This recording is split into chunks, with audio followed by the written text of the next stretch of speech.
In order to simply fill our database, we know we are going to use migrations as files. But as a start, Laravel by default has only the default configurations when it comes to the database migrations. So if we open database and then migrations, right now we have only those migration files, which are responsible to scaffold, users table, forgot passwords, and field jobs and personal access tokens. I'm not going to worry about those for now. We will just begin our own files. So I would like to begin with the recipes itself.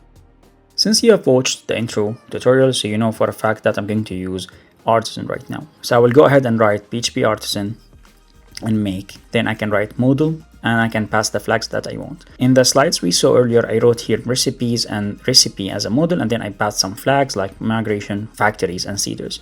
You can definitely go ahead and do so, but for some reason, if you forgot to write even the modal name, artisan is smart enough to Artisan is not smart enough. Okay, my bad. I wasn't even in the project. So let me just go ahead and go inside the newly created project. And now I can do this thing. So as I was saying, if you not to pass any model name as a recipe, simply Artisan is smart enough to ask you like, what would you like to name your model?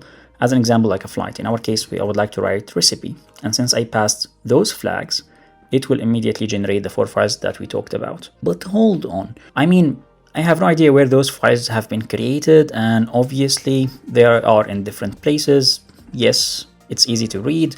However, as a personal preference, I would like honestly to begin my project by simply create a git into my project so I can keep track on the files that has been created using, for example, a tool like Artisan. So in this case, I will delete those files. Just give me 1 second.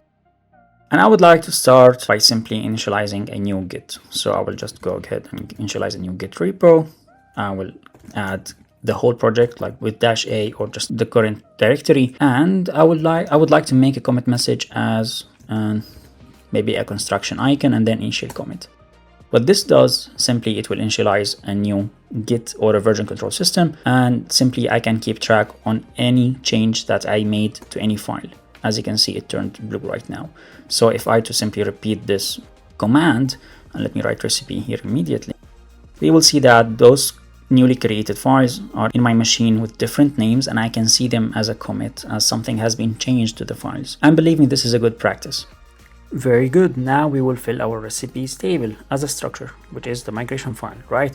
Okay, so to start, we have to understand what columns that we are going to have. So if you to get back to the template, there is here the single recipe. And inside here, we will understand that there is, for example, an image, there is the featured flag, there are other flags, there's like the view count, in which category it is right now, and the title of the recipe, the excerpt of the recipe, some details, and then we have instructions, recipe itself, URL for the YouTube, and then we have notes, then other tags. Now for the tags and for the category, those are relationships. So I'm going to postpone this, and I'm going to postpone the tags and as well for the image. Right now, let's just take care about the most essential details when it comes to the recipe. So in other words, let's begin our migration files by simply doing the title of the recipe.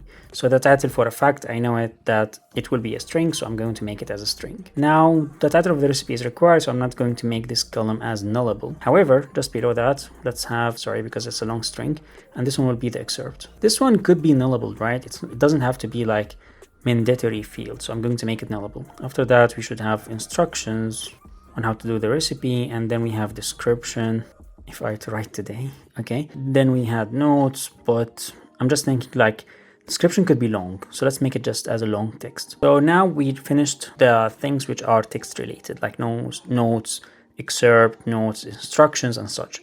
Now let's do those 3 details. Simply we have 2 times and 1 servings. When it comes to the serving, you can have it as an integer if you wish, unsigned integer, or we can have it as a text. So the administrator of the website, they can write any text they wish, like 2 children, 1 adult, or anything they wish. So let me do those preparation time first, and then I will do the servings. So for the preparation time, I'm going to store it as minutes, and then we can reformat it in the view to be like hours and minutes. So I will have this as unsigned small integer, and this one will be prepare time, and this one could be nullable. Sorry, prepare time. This could be nullable. Let's add just 1 comment so I can remember it, and the other team members maybe working on this project can remember it as well. So I'm gonna make it as measured by minutes. Let's do one more of those, and this one would be the cooking time. So we have 2 timings. When it comes to the serving, as I just discussed in a second, let's make it as a string so they can write anything they wish. It doesn't have to be integer, but you can definitely do it as an integer. You can, by the way, you can have it as a default value and not nullable to be like 2, which is by default. Everything is like 2 by default, or servings are 2, but it depends on the project needs. After the servings, now we will have the YouTube URL, which is a string again. Let's have it as YouTube URL. It is nullable, which makes sense. Now we finished most of the things except definitely the relationships, which, as I mentioned, we will do it later. But now we have those flags and if it's featured or not. So let's do those flags as booleans, because they will have only yes or a no. If the recipe is made for vegetarian, then this flag will be raised, which means it will be 1. If it's not made for vegetarians, then simply it will be 0. So let's have those flags here. I will add one more column, which is a boolean, and this one is going to be, for example, let's begin with low carbs, is low carbs. And by default, let's have the default values for those. So by default is going to be false, because I know for a fact most of the recipes in my website are not going to be low carbs. Let me just quickly go ahead and do the other flags so you won't have to wait. Nice, I finished them. Now, if you wish, if you are using a decent IDE like PHP Storm or WebStorm, we can have regions for that. So I'm going to make a region as flags, and here I will have end region. So we will have them as regions, like we can collapse them as flags. So me not to worry about those, right? And just below that, we will have the count view. So let me add one more column to our database. And this one is going to be the big integer, because we might have really high number of view counts. And let's face it, when someone is creating a recipe, so as a convention or as a logic, they at least viewed it once while they're creating it. Now with this being done, I believe we should still have this featured flag. Now, this is cool to have it as a flag, as a boolean, but okay, I mean, definitely we can. Like, let's make it as a boolean and let's call it featured, or is featured. If you wish, you can do it like this, and by default, maybe it's false, so it's not a featured recipe. But believe me, based on experience, most of the time, you would like to know what recipes are featured, but at the same time, you would like to order by when they are featured. So you would like to have a listing of featured recipes, but at the same time, you would like to have them ordered by when they were featured at. So we can easily make one column to handle 2 pieces of information as a flag and at the same time as a timestamp. So if you are confused, simply let me just do it in front of you. I'm going to make it as featured at. And this one is going to be a column holding a timestamp, which is a date, right? And at the same time, I'm going to treat it as 2 features. If it's filled with something, this means this recipe is featured. But at the same time, if I would like to order recipes by when they become featured, I can do so as well, because it's a date, right? And I will make it simply as nullable.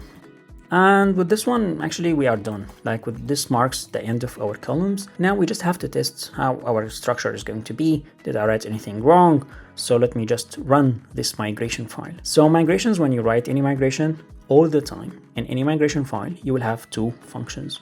You will have up and down.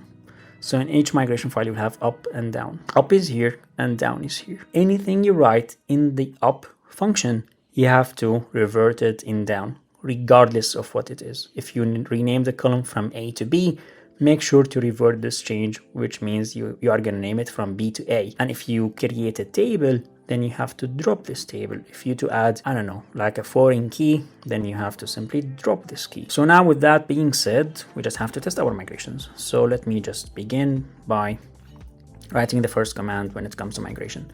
You can check the status of a migration, but right now we don't have any migration files. So as you can see, it says no migration file was found. So right now I can just simply tell it to install a migration. When you do this, only the migration table will be created. So in different words, let's come to here and refresh. We have a migration table, and this migration table will just keep track on our files, and it will know which file has been migrated or not, which file has the up function ran already or not. So we can just simply right now have the status if you wish, and it will tell me that those are the files that you have and all of those are pending. You didn't migrate them. So I will migrate them now by simply writing migrate, which means it will migrate all the files at once. So if I take it back, refresh here, indeed, the migration file has been filled with the table name, or the file name actually, and then they made it all at one batch, and I have them as tables. So our decent recipe table is here, and I can see the structure of it the way we did it. So as you can see, those are the things that we named. Those are our booleans or our flags, and everything is working just fine. So just so you know, right now we have one more command when it comes to migration. You can just simply roll back your changes. So if I to roll back right now, it will roll back all the tables at once because it was one batch, right? Which is correct. If I to refresh the database right now, all the tables, guess what, are gone, and the content of the migration table is empty. Now, if I to simply migrate one once more, and I can change the batch number to make it, for example, 2, only for my recipe table. If I to save this table, and if I to roll back, guess what? Only one table will roll back, which makes sense, right? It's a different batch. Now, those 3 commands are the essentials. So just know them: status to know the status, migrate to migrate, and simply roll back to roll back. Now, you won't use actually much install. You're gonna do it only at the first. And just so you know, let me just simply delete all the tables that we have already, which means no migrations and nothing. If you to run migrations only for once, if you to run migration for the first time, you don't have to do install, because Laravel is smart enough to simply install it for you, and it will just create a table and then it will run the migrations. So honestly and frankly, migrate install, I didn't use it for a very long time, and most likely you won't as well. Last 2 commands I would like to show you when it comes to migrate. We have refresh and we have fresh. Fresh, it will not care about the down functions of each table. It will just drop the whole database and then it will freshly go ahead and do it. So when you do fresh, it will immediately just from scratch, it will drop everything and it will create the table, and then it will run all the up functions of your migration files. If you to do refresh, then simply it will just, guess what? It will roll back and then it will migrate. So generally speaking, it's a good practice to test your tables that you wrote the down functions correctly. So please use refresh. On the other hand, if you know for a fact that you don't care and you just would like to go ahead and drop everything and you would like to start fresh, then yes, use fresh please. And this marks all the commands that you can use with migrate as an artisan command. So if we get back to our database just for a second now, we will have our tables, and this is our recipe table. So yeah, we can right now begin populate our database using factories and seeders. So this is what we will be talking about in the next lesson.